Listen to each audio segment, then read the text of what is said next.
Right. Buka Alkitab kita sama-sama. Hari ini kalau saya boleh memberi judul dalam ibadah KKR 4 hari berturut-turut dalam rangkaian Pekan Suci Paskah dan HUT gereja kita yang ke-17.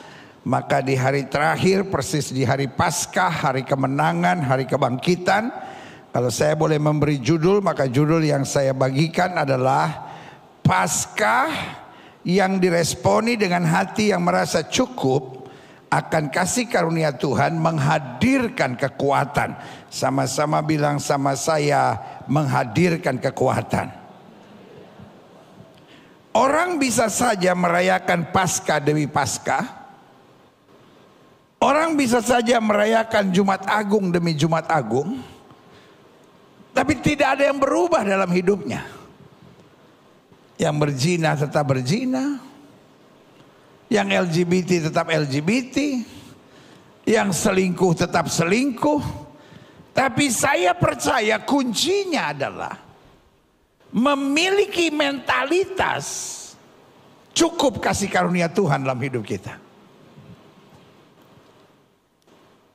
Karena ketika kita merasa kok Tuhan begini, kok rumah tangga saya begini, kok Tuhan gak berbuat ini, kok Tuhan gak menjawab doa saya seperti ini.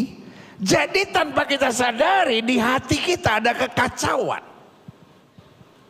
Sehingga ketika di hati kita ada kekacauan, tidak ada kekuatan buat kita untuk menjalani seluruh kehendak Allah.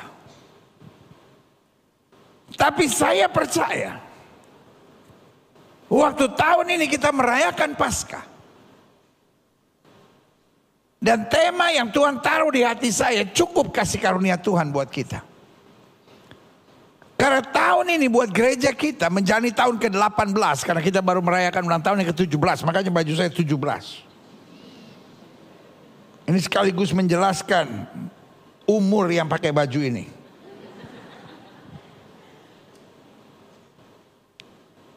Yang maksud saya adalah tahun ini buat gereja kita the year of dominion. Hidup dalam kuasa Allah. Kita nggak akan bisa hidup dalam kuasa Allah kalau kita nggak bisa merasa cukup kasih karunia Tuhan. Kita akan terus hidup tertekan. Kita akan terus hidup berontak.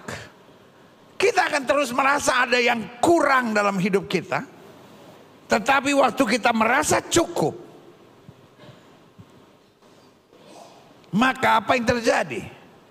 Apapun yang di depan kita, kita percaya Tuhan yang sudah bangkit, Dia menyatakan kemuliaannya dahsyat dan luar biasa. Yang setuju berikan tepuk tangan yang meriah buat Tuhan. Nah, ini yang kita mau pelajari hari ini. Buka Alkitab kita sama-sama. Markus pasal 16 ayat 1 sampai ayat yang ke-8. Di bawah judul perikop kebangkitan Yesus.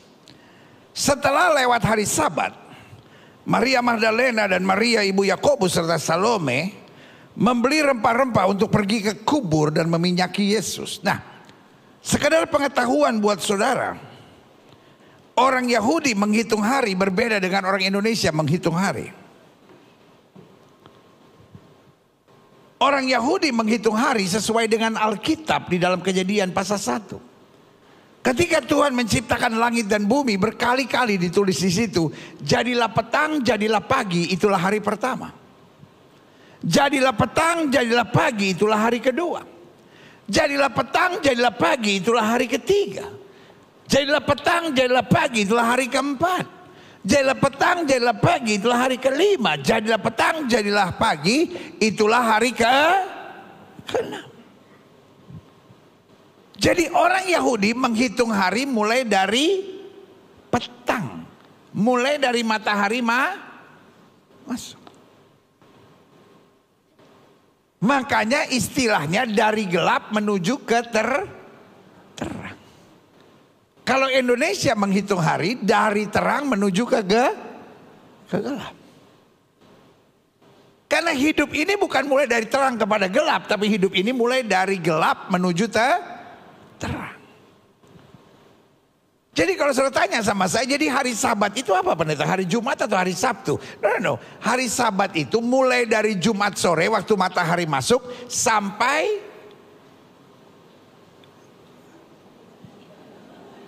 saudara tinggal dekat gudang peluru di kota wisata ya. Kayaknya saudara masih trauma ya. Jawab kenapa kalau pendeta ngomong?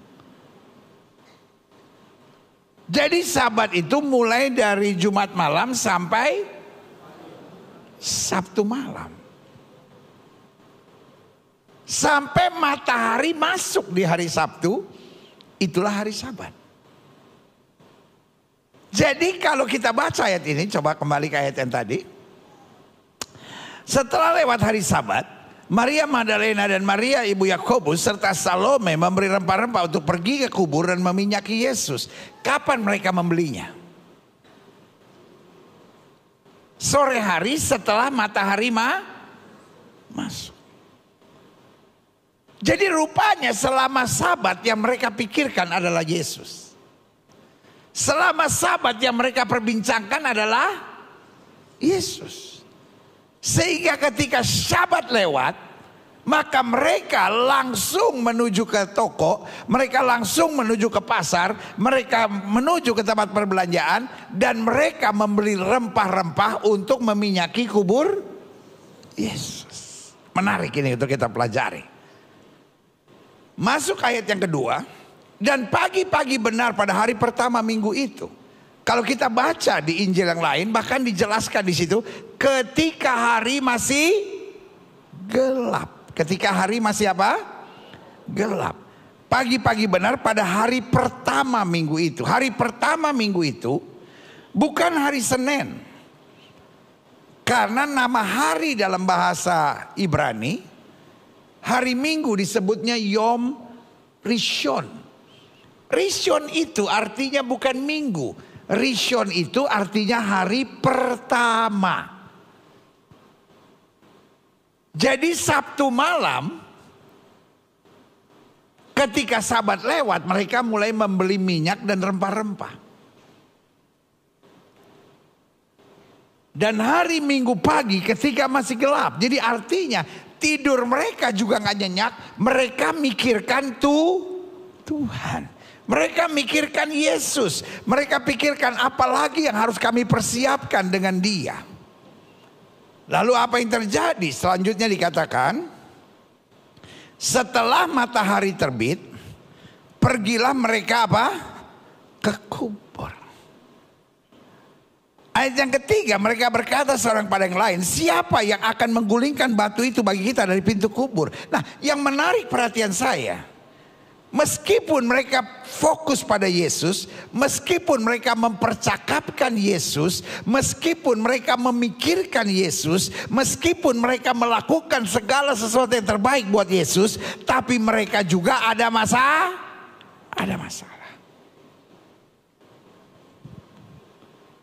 Sementara mereka meninggalkan rumah dan mereka berjalan menuju kubur, tiba-tiba salah seorang dari mereka berkata, bukankah ada batu di depan kubur itu? Siapakah yang akan menggulingkan batu itu buat kami? Hari ini saya mau bilang sama saudara, masalah itu biasa. Masalah bukan hanya milik orang kafir. Masalah bukan hanya milik orang berdosa. Masalah bukan hanya milik orang ateis. Masalah bukan hanya milik orang-orang yang mualaf. Masalah bukan hanya milik dari orang-orang yang meninggalkan Yesus, tapi masalah juga milik kita. Bilang sama sebelah saudara, tuh dengar. Bilang sama sebelah saudara, kita juga akan ngadepin masalah. Makanya boleh gak saya mohon sebagai gembala, mulut saudara jangan suka jahat. Kalau lihat orang yang meninggalkan Tuhan, lihat orang yang jauh dari Tuhan, lihat orang yang hidupnya dalam dosa lalu menghadapi masalah, mulut saudara jangan jahat. Tuh pendeta, dia meninggalkan Tuhan, dihajar sama Tuhan. Tuh pendeta, dia ngomongin saya pendeta, puji Tuhan pendeta, ditempeleng langsung sama Tuhan. Kapok dia itu. Buat saya orang-orang seperti itu hatinya busuk. Saya selalu bilang siapapun mereka, kalau ada masalah tolong. Kalau ada masalah tolong. Kalau nggak bisa tolong apa? Doain. Kalau nggak bisa tolong, nggak bisa doain apa? Diam. Jangan udah nggak tolong, nggak doain, bacot sudah bacot ember lagi. Karena ada hukum Alkitab yang bilang, apa yang kamu tidak ingin orang lain perbuat kepadamu, jangan perbuat itu kepada orang lain. Setelah ingin kalau lagi ada masalah disumpah-sumpahin orang, pengen nggak? Jawab dong. Ditanyain sama pendeta jo. Emang salib Yesus sudah yang pikul apa? Sampai kayak kecapean gitu masuk gereja. Kita kalau lagi ada masalah kita pengennya apa? Ditolong. Kita kalau lagi ada masalah kita pengennya apa? Didoain. Kalaupun nggak bisa tolong, nggak bisa doain, nggak apa-apa, kita hadapin sendiri. Tapi lu diam. Setuju? Tapi ada satu yang menarik perhatian saya. Mereka fokus sama Yesus. Mereka buat yang terbaik buat Yesus. Mereka memikirkan Yesus, mereka mempercakapkan Yesus, tapi mereka ada punya masalah. Mereka ada punya masalah. Coba kita lihat lanjut. Ini menarik, ini menarik, ini menarik. Ayat lanjutnya bilang apa? Tetapi ketika mereka, haleluya, ketika mereka melihat dari dekat, tampaklah batu yang apa? Memang sangat besar sudah terguling. Artinya mereka ada masalah tapi sama-sama bilang sama saya jalan terus. Mereka ada masalah tapi kalau kita difitnah harus, ketika kita dikhianati harus, ketika kita menghadapi badai harus, ketika kita disakiti orang kita harus sama-sama bilang sama saya jalan terus. Sama-sama bilang sama saya jalan terus. Ibu kalau ada masalah bikin apa? Pak kalau ada masalah bikin apa? Adik-adik muda kalau ada masalah bikin apa? Jangan kalau ada masalah ngambek, jangan kalau ada masalah tertekan, jangan kalau ada masalah kecewa, jangan kalau ada masalah lari pada kesenangan dunia. Jalan terus. Yang setuju sama saya, kepalkan tangan kanan saudara, sama-sama kita buat janji di hadapan Tuhan dan bilang apapun yang terjadi saya jalan terus. Ayo lebih semangat, sama-sama bilang apapun yang terjadi saya akan jalan terus. Dokter mau bilang saya cancer, dokter mau bilang penyakit saya nggak mungkin bisa disembuhkan, saya akan jalan terus. Saya tahu Tuhan saya hidup, saya tahu Tuhan saya dahsyat, saya tahu Tuhan saya tidak pernah gagal. Berikan tepuk tangan yang meriah. Saudara-saudara yang ada di rumah, ketik live chat saudara, saya akan jalan terus. Semua saudara yang ada di gereja bilang saya akan jalan terus. Kalau orang rumah tanya sama saudara, apa khotbah Paskah Gilbert hari ini? Kita harus jalan terus.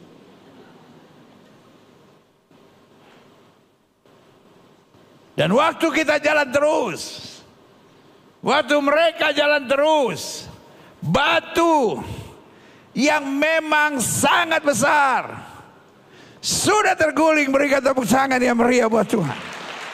Penyakit yang kata dokter sangat besar pasti terguling. Situasi ekonomi yang sangat parah pasti terguling. Yang bilang amin benar menang ini. Yang nggak bilang amin boro-boro amin aja enggak. Hambatan untuk mendapat jodoh yang belum dapat sampai sekarang, sementara usia udah 34 tahun, akan terguling.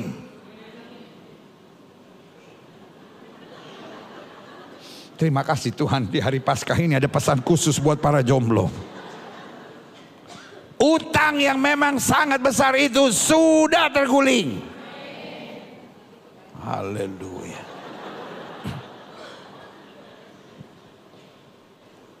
Suami saudara yang sangat besar apa? Jangan sampai terguling. Dia tetap mencintai saudara. Istri saudara yang sangat besar apa? Justru jangan terguling, dia tetap pegang tangan saudara. Saudara kadang-kadang main nyamber aja nggak tahu pokoknya. My God is the specialist to do the impossibles. Allah saya ahli mengerjakan hal-hal yang tidak masuk akal. Buat Tuhan bukan menggulingkan batu yang sulit. Buat Tuhan membuat saudara jalan terus yang sulit. Kita kadang-kadang kecewa lah, ngambek lah, frustasi lah, ingin lari dari kenyataan lah.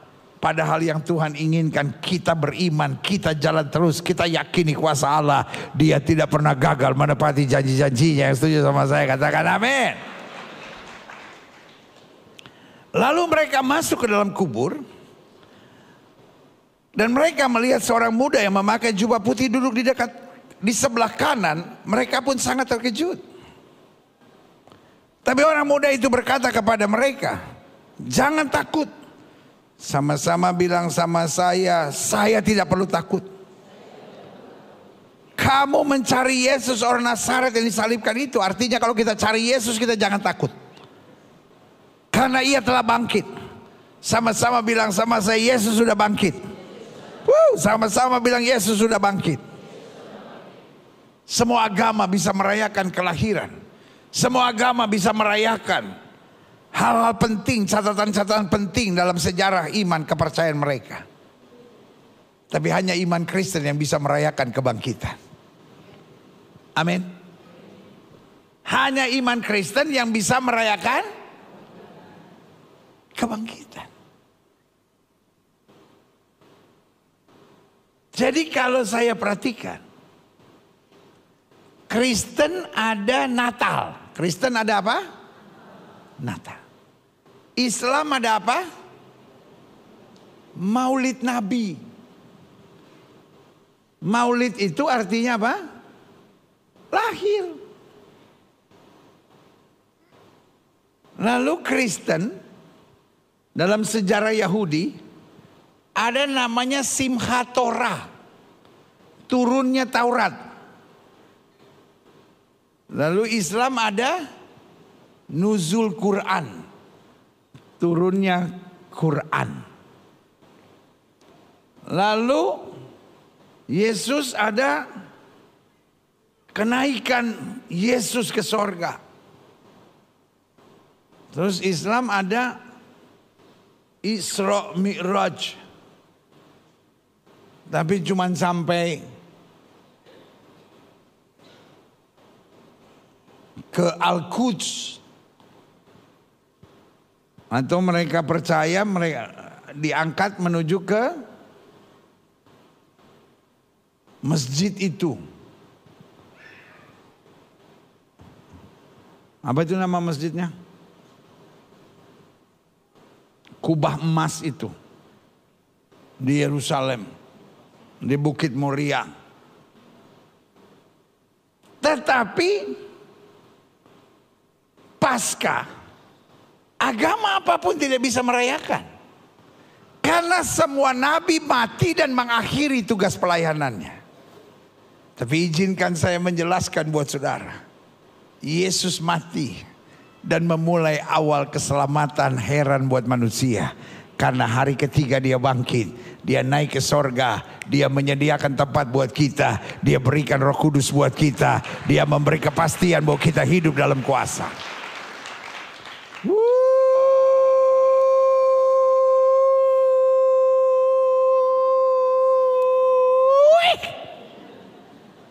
Amin. Ayo kita lihat selanjutnya.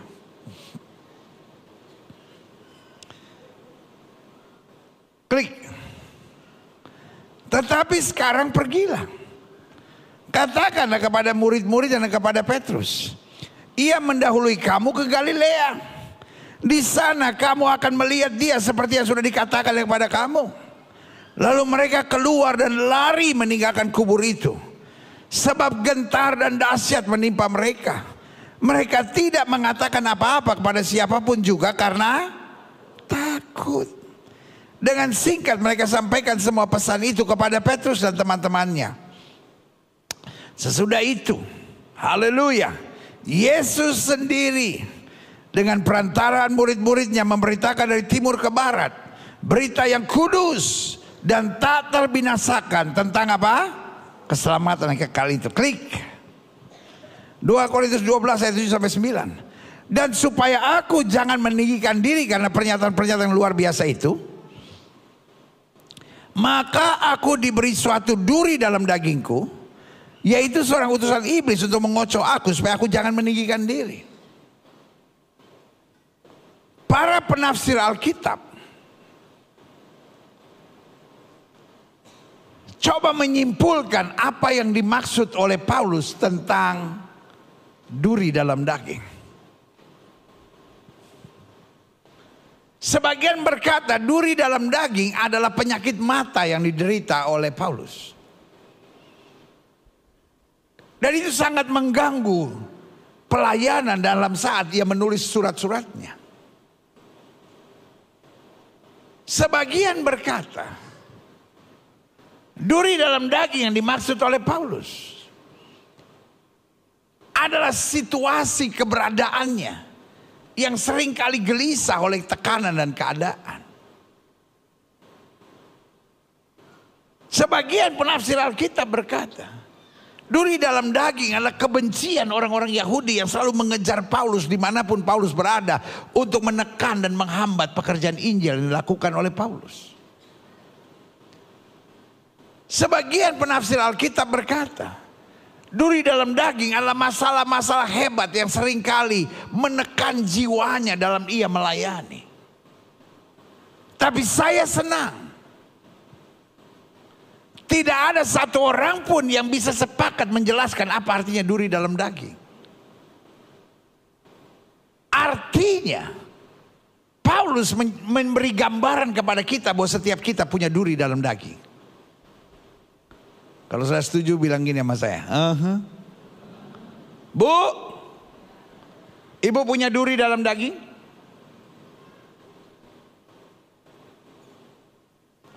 Ya, duri dalam daging saya, mertua saya yang rese banget pendeta. Sebagian berkata duri dalam daging saya, ipar saya pendeta yang keponya minta ampun pendeta. Mungkin sebagian ibu-ibu bilang suami saya pendeta yang gak mau bertobat itu pendeta. Itu duri dalam daging saya, udah 17 tahun saya doain dia belum balik-balik sama Tuhan dia. Sebagian bilang anak saya pendeta pacaran sama yang gak seiman pendeta. Saya kasih nama Yesaya Timotius, sekarang berubah nama menjadi Muhammad Sobirin.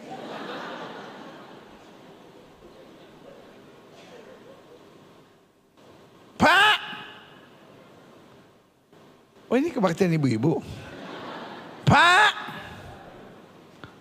Bapak, Pak, ada duri dalam daging? Mungkin duri dalam dagingmu rekan kerjamu yang coba menyikut engkau. Mungkin anak-anakmu yang selalu melawan engkau. Mungkin situasi pekerjaanmu yang sedang dihantam oleh badai. Mungkin teman dekatmu yang sedang menipu engkau. Adik-adik muda, ada duri dalam daging? Mungkin duri dalam dagingmu mantanmu yang selalu menteror engkau. Engkau sudah mau menikah, masih juga dia teror. Kalaupun aku gak berhasil mendapatkan engkau, tidak ada orang pun, satu pun yang dapat mendapatkan engkau. Aku tidak rela. Najis. Ada yang ngeliatin saya gini. Saya nggak tahu itu korban atau pelaku itu.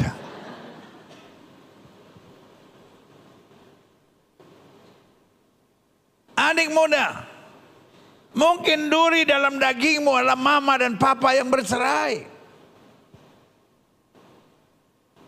Saya suka cita Alkitab tidak menjelaskan apa itu duri dalam daging. Tetapi intinya duri dalam daging adalah apa saja yang mengganggu kita, sehingga berpotensi untuk kita kecewa, Berpotensi untuk kita lari dari Tuhan. Berpotensi untuk kita tertekan. Berpotensi untuk kita mengeluh dan bersungut. Ayat ini bilang apa? Supaya aku jangan meninggikan diri karena pernyataan-pernyataan yang luar biasa, maka aku diberi satu duri dalam dagingku. Bukan Tuhan yang memberi duri dalam daging, tapi seorang utusan iblis untuk mengocoh aku, supaya aku jangan meninggikan diri, supaya aku kecewa, supaya aku putus asa, supaya aku jauh dari Tuhan. Tentang hal itu aku sudah 3 kali berseru kepada Tuhan supaya utusan iblis itu mundur daripadaku. Tetapi jawab Tuhan kepadaku, cukuplah kasih karuniaku bagimu. Justru dalam kelemahanlah kuasaku menjadi sempurna. Artinya menghadapi duri dalam daging, gak usah kita terpengaruh, gak usah kita terkecoh, gak usah kita tertekan, gak usah kita kecewa, gak usah kita panik. Pandang Yesus dan akui cukup kasih karunia Tuhan buat hidup kita.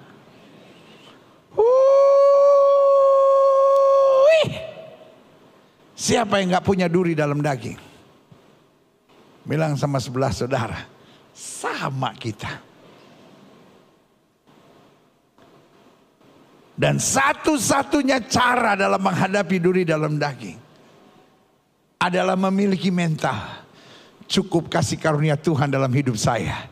Justru dalam kelemahan saya lah kuasa Tuhan menjadi sempurna. Berikan tepuk tangan yang meriah. Ayat 9 bagian terakhir ini sungguh sangat memberkati saya. Sebab itu terlebih suka aku bermegah atas kelemahanku, terlebih suka aku mengagumi Tuhan di balik segala tantangan, masalah serta duri dalam dagingku. Karena justru dalam kelemahan kita lah kuasa Tuhan menjadi sempurna. Kelemahan bukan alasan untuk kita kompromi dengan dosa. Kelemahan bukan alasan kita mundur dari Tuhan. Tapi kelemahan adalah alasan untuk kita lebih bergantung pada Tuhan dan menikmati segala karya agung kedahsyatannya. Yang setuju sama saya katakan amin. Karena itu saya simpulkan begini di hari Paskah yang luar biasa ini. Kuasa kebangkitan Kristus adalah dasar kekuatan kita. Yang setuju sama saya katakan dasar kekuatan saya. Apa dasar kekuatan kita? Kuasa kebangkitan Kristus. Apakah itu berlangsung otomatis? Tidak. Kuasa kebangkitan Kristus menjadi dasar kekuatan kita kalau kita memiliki respons di tengah apapun yang terjadi. Cukup kasih karunia Tuhan buat kita. Saya mau ini tertanam di dalam roh saudara. Selama 4 hari dalam masa raya Paskah ini, selama 4 hari dalam pekan suci Paskah ini, setiap hari tak bosan-bosannya saya berkata cukup kasih karunia Tuhan. Saya mau itu tertanam dalam roh kita. Sehingga apapun terjadi kita berkata cukup kasih karunia Tuhan. Karena itu menjadi dasar bahwa kita akan memiliki kekuatan. Yang setuju sama saya katakan saya pasti kuat. Kekuatan apa yang kita dapat melalui kuasa kebangkitan Kristus? Yang pertama saya pelajari kuasa kebangkitan Kristus. Dasar kekuatan buat kita untuk berubah ke arah yang makin positif. Saya percaya tidak ada orang yang mau makin ngaco dalam hidupnya. Ada di sini yang mau makin ngaco? Halo? Ada di sini yang mau makin ngaco?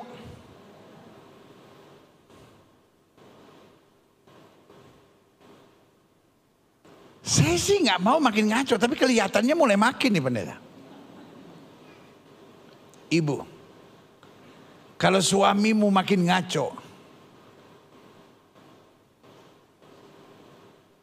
jangan sakit hati dan kecewa. Pak, kalau istrimu makin ngaco, kalau anak-anakmu makin ngaco, jangan engkau dendam. Jangan kau sakit hati, jangan kau menyerah. Justru kalau melihat orang-orang di dekatmu makin ngaco, itu waktunya untuk berperang, rebut mereka kembali ke jalan Tuhan. Karena tidak ada satu manusia pun ingin makin ngaco. Setuju? Yang setuju sama saya bilang tidak ada seorang pun ingin makin ngaco. Tapi mereka jatuh. Mereka tersesat. Bahasa Alkitab bilang pikiran mereka dibutakan oleh ilah zaman ini. Kalau suamimu makin ngaco, jangan dikutuki. Kalau orang di dekatmu makin ngaco, jangan kau kutuki. Ketika engkau menghadapi orang yang makin ngaco, waktunya engkau berlutut di hadapan Tuhan. Kata Alkitab, rebut mereka kembali dari api neraka. Karena yang saya percaya, kuasa kebangkitan akan memberi kekuatan buat kita untuk berubah ke arah yang makin positif. Saya berdoa 2024 menjadi tahun yang luar biasa. Setiap saudara menuju pada perubahan yang lebih positif. Rumah tanggamu lebih bahagia. Gak ada yang bilang amin, gila. Rumah tanggamu lebih bahagia. Kayak udah gak ada harapan gitu. Rumah tanggamu lebih bahagia. Pret. Rumah tanggamu lebih bahagia. Karena ekonomimu lebih dahsyat. Hidupmu lebih berkenan kepada Tuhan. Hari-harimu lebih penuh sukacita dalam kuasa kemurahan Tuhan. Berikan tepuk tangan yang meriah buat Tuhan. Setan mau buat orang-orang sakit hati lebih sakit hati. Setan mau buat orang-orang kecewa lebih kecewa. Setan mau buat orang-orang kepahitan lebih kepahitan. Tapi 2024 ini adalah tahun di mana kita berubah ke arah yang lebih positif. Siapa yang percaya itu akan terjadi? Mulainya sederhana. Ketika kita merasa cukup. Kalau kita masih complaining with God. Kalau kita masih berkata, Tuhan, kenapa orang yang ngomongin saya? Belum Tuhan tempeleng. Kalau Tuhan gak bisa tempeleng, biar saya sendiri tempeleng dalam nama ilaha illallah. Waktu kita mulai merasa cukup, gak semua bisa saya ngerti. Pokoknya saya tahu yang terbaik Tuhan selalu sediakan buat saya. Berikan tepuk tangan yang meriah buat Tuhan. Yang kedua saya pelajari, kuasa kebangkitan Kristus adalah dasar kekuatan kita. Kekuatan untuk beriman pada hal-hal yang mustahil. Hidup Kristen intinya jangan membatasi kuasa Allah. Yang setuju sama saya katakan, saya tidak boleh membatasi kuasa Allah. Hidup Kristen intinya jangan membatasi kuasa Allah. Tuhan masih mengerjakan hal-hal yang mustahil. Tapi kadang-kala kita sibuk dengan pikiran, kayaknya gak mungkin pendeta. Kayaknya gak bisa pendeta. Loh, makanya waktu Yesus bilang anak manusia akan ditangkap, anak manusia akan disesat, anak manusia akan diadili, anak manusia akan mati, tapi pada hari yang ketiga bangkit. Petrus langsung tarik keluar dan berkata, Guru, sekali-kali hal itu dijauhkan daripadamu. Makanya Thomas berkata, sebelum aku mencucukkan jariku ke lubang bekas pakunya, aku tidak percaya. Kenapa Thomas berkata demikian? Karena di otaknya ada benteng yang bernama kemustahilan. Kita terbiasa dengan kata mustahil. Ya, dokter udah bilang gak mungkin punya anak. Ya udah mustahil. Ya, dokter berkata kanker udah menyebar, ya mustahil. Dokter berkata kakeknya jantung, kakeknya kena jantung, bapaknya kena jantung. Mustahil kamu gak kena jantung. Ada banyak orang yang hidup di tengah bayang-bayang kutuk. Karena bagi dia mustahil saya jadi pemenang. Mustahil saya bisa terobos. Anak Tuhan tidak mengenal kamus istilah mustahil. Sesuai dengan imanmu jadi padamu. Orang mau bilang itu teori kemakmuran lah, orang mau bilang teori ini, saya masa bodoh. Saya cuma pegang Alkitab. Alkitab berkata, aku meruntuhkan segala pikiran yang menawan, yang membelenggu, dan aku meletakkan pada Kristus. Paulus bilang kami memiliki pikiran Kristus. Berarti anak Tuhan percaya, karena Yesus sudah bangkit, kita diberikan kekuatan untuk beriman. Walaupun sementara kita beriman ada tekanan iblis yang bilang gak mungkin, tapi kita bilang aku memandang Yesus dan aku percaya Dia yang akan menyelesaikannya bagi aku. Berikan tepuk tangan yang meriah. Saya baca Alkitab. Yang pertama saya baca, bagi Tuhan tidak ada perkara yang mustahil.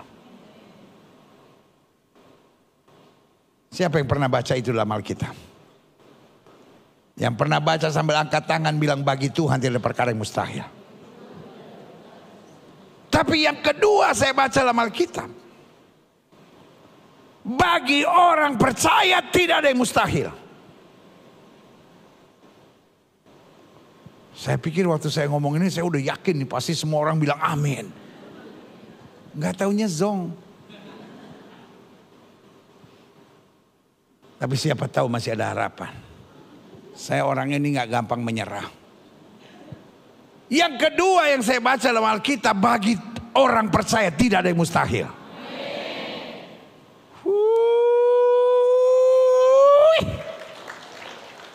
Benar juga kata Alkitab, jangan cepat putus asa. Walaupun khotbah pertama saya hampir putus asa, tapi saya pertetapkan hati saya. Saya lihat wajah-wajah saudara, meskipun kelihatannya lemah, tapi kayaknya masih ada pengharapan. Makanya saya ulangi sekali lagi. Yang kedua saya baca dalam Alkitab, bagi orang percaya tidak ada perkara yang mustahil. Sama-sama bilang saya harus percaya. Apa itu Paskah? Paskah mengajar kepada kita Yesus sudah bangkit, saya harus percaya. Saya mungkin tidak pernah melihat kuburnya. Saya mungkin tidak pernah lihat darah yang tertumpah. Saya mungkin tidak pernah melihat Golgota. Saya mungkin tidak pernah melihat salibnya. Tapi saya percaya apa saja yang Dia firmankan pasti akan digenapi dalam kemuliaannya. Ya setuju katakan amin. Yang ketiga, kuasa kebangkitan Kristus dasar kekuatan kita. Kekuatan untuk mengerjakan yang Tuhan inginkan dalam kehidupan kita. Kita kadang-kadang disibukkan dengan apa yang menguntungkan buat kita. Kita hanya disibukkan tentang apa yang menyenangkan buat kita. Kita disibukkan dengan apa yang orang banyak kerjakan, sehingga kita mau mengerjakan apa yang orang banyak kerjakan. Tapi anak-anak Tuhan belajar dari Taman Getsemani yang berkata, biar bukan kehendakku yang jadi, melainkan kehendak mula yang terjadi. Taruh tangan kanan sudah di dada, sama-sama bilang, saya dikuatkan untuk melakukan yang Tuhan inginkan. Banyak kegagalan anak-anak Tuhan, banyak kegagalan pelayan-pelayan Tuhan, hanya karena mengerjakan yang dia inginkan.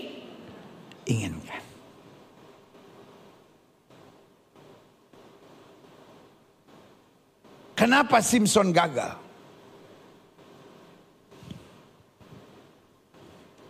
Dia suka dengan wanita Filistin yang namanya Delilah. Delilah. Ayah ibunya memperingati Simpson, memperingatkan Simpson. Jangan kau ambil perempuan itu, sebab Alkitab berkata, firman Tuhan berkata, jangan kau ambil perempuan kafir dari tengah-tengahmu. Dia dinasehati, dia diperingatkan, tapi dia ngelawan. Dia bilang sama ayahnya, ambillah wanita itu, sebab dia aku suka, dasarnya hanya aku suka.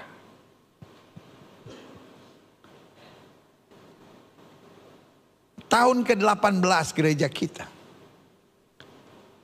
Kita sebut the year of dominion. Kita sebut tahun hidup dalam kuasa. Saya berdoa supaya setiap saudara punya mental dewasa, supaya menjalani tahun ke-18 gereja kita ini. Setiap kita bisa punya mentalitas. Doa kita bukan doa Tuhan harus ini, Tuhan harus ini, tidak. Tapi doa kita akan berkata, kalau ini Tuhan gak suka, tutup semua pintu. Kalau ini Tuhan gak suka, tutup semua jalan. Tetapi untuk apapun yang Tuhan suka, Tuhan nyatakan jalanmu. Sehingga aku tidak sekedar menjalani jalan hidup yang aku suka, tapi aku menjalani jalan hidup yang engkau suka. Maka engkau akan kagum melihat langit terbuka, pintu terbuka, kemuliaan Tuhan dinyatakan dahsyat dan luar biasa. Yang setuju sama saya, sama-sama bilang saya mau ikut yang Tuhan suka. Bu, mau ikut yang Tuhan suka? Pak, mau ikut yang Tuhan suka? Adik-adik muda, mau ikut yang Tuhan suka? Kadangkala yang Tuhan suka beda sama apa yang kita harapkan. Tapi kalau kita setia di jalan yang Tuhan suka, kita akan kagum melihat kemuliaan Tuhan yang dahsyat dan luar biasa. Berikan tepuk tangan yang meriah buat Tuhan. Yang terakhir, saya undang pemain musik maju ke depan. Kuasa kebangkitan Kristus adalah dasar kekuatan kita. Yaitu kekuatan untuk melakukan yang dahulu kita pernah gagal. Saya percaya anak Tuhan Yesus tidak ada terikat trauma. Coba saya ulang sekali lagi, kali ada respons. Saya percaya anak Tuhan Yesus tidak akan terikat trauma. Nah kan? Tadi rupanya baru dengar kuping kiri, sekarang kuping kanan sama-sama baru stereo. Anak Tuhan Yesus tidak ada yang terikat trauma. Anak Tuhan Yesus tidak ada yang terikat trauma. Yang setuju sama saya, sama-sama bilang anak Tuhan Yesus tidak terikat trauma. Saudara-saudara di rumah ketik live chat saudara, anak Tuhan Yesus tidak terikat trauma. Mungkin saudara menatap saya dan berkata, pendeta ini gak berempati. Ada hal yang begitu menyakitkan sampai hari ini saya gak bisa lepaskan. Tapi saya hanya bilang sama saudara sederhana. Iblis senang lihat kita gagal dan akan mengintimidasi hidup kita bahwa kita akan selalu gagal. Pertanyaan saya, Abraham pernah gagal? Abraham pernah gagal? Apakah Abraham selalu gagal? Tidak. Musa pernah gagal? Apakah Musa selalu gagal? Tidak. Daud pernah gagal? Apakah Daud selalu gagal? Come on. Jangan jadi orang bodoh. Buat saya keselamatan kita memang kekal. Tapi kegagalan kita sementara. Mungkin engkau pernah gagal. Dan iblis kalau lihat kita gagal senangnya minta ampun. Kita diintimidasi terus. Oh kamu pasti gagal lagi, kamu pasti gagal lagi. Tapi Tuhan menatapmu dan berkata, anakku, aku menyertai engkau sampai kesudahan alam. Engkau boleh pernah gagal, engkau boleh pernah dilukai, engkau pernah boleh disakiti. Tapi waktunya sekarang bangkit. Roh yang membangkitkan Kristus dari antara orang mati ada di tengah kita. Anak Tuhan tidak mau terbelenggu trauma. Kita boleh pernah gagal, tapi hari depan kita secerah janji Allah. Selamat Paskah, Yesus sudah bangkit.